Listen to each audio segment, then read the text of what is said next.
So let's talk about the middle category of engagement. Again, we call this ambivalence. These are people that are not engaged and not disengaged. As I said before, they're the walking dead.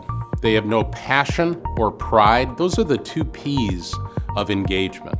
People that are engaged are passionate about what they do and they're prideful about where they work. So this middle category, it's 60%. You know how much productivity is lost because this population of engagement is so significant? They remind me of the old Dunkin' Donuts commercial, Harold the donut maker, 4:30 in the morning, time to make the donuts. They bring no vigor, there's no A game, they're just stuck in the middle. In technology industries, maybe they were given options and they're resting and vesting. They're also referred to as the quit and stay employee. They get a paycheck every 2 weeks, but they quit years ago.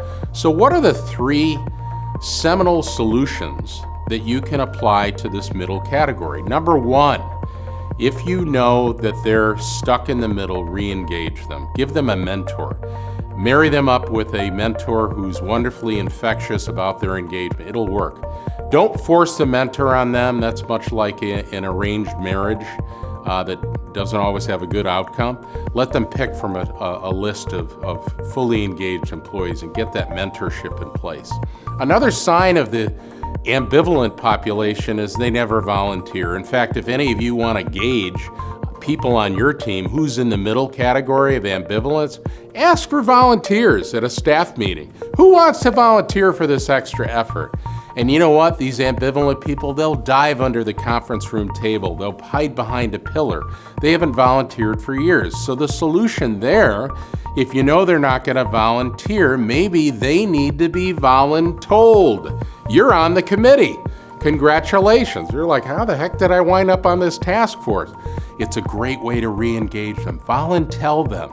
That's what I put in my book. The third solution to re-engaging this population is recasting them.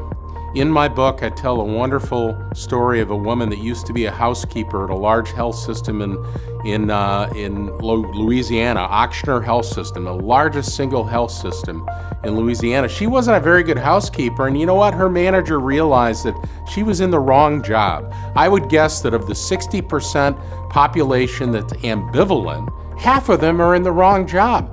They're in a job that is not making the best use of their skills and abilities.